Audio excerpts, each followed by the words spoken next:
আজকে আমি আপনাদের দেখাবো ফেসবুক আইডির নামের পাশে কিভাবে আপনি আপনার ডাকনাম এড করবেন, কিভাবে আপনি আপনার ডাকনাম সেট করবেন সেটাই দেখাবার চেষ্টা করতেছি। আশা রাখছি সম্পূর্ণ ভিডিও জুড়ে আমার সাথে থাকবেন, আমাকে সহযোগিতা করবেন। ভিডিওটাকে শেয়ার দিয়ে সবাইকে দেখার সুযোগ করে দিবেন।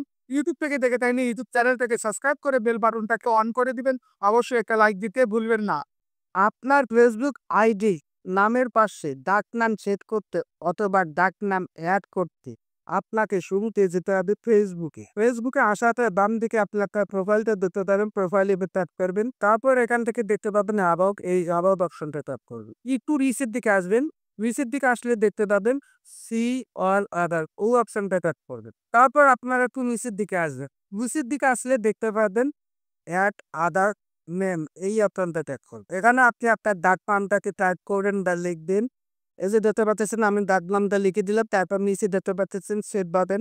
এই সেভ বাটনে সেভ করে দিলেই আপনার ডাক নামটা আপনার ফেসবুক আইডির নামের কাছে অ্যাড হয়ে যাবে, সেট হয়ে যাবে। আশা করি বুঝতে পেরেছেন। ভিডিওটাকে শেয়ার দিয়ে রেখে দিন। পরবর্তীতে দেখে দেখে কাজগুলো করতে পারবেন। ইউটিউব থেকে দেখে থাকলে ইউটিউব চ্যানেলটাকে সাবস্ক্রাইব করে বেল বাটনটাকে অন করে দিন। অবশ্যই এতে লাইক দিতে ভুলবেন না। ধন্যবাদ।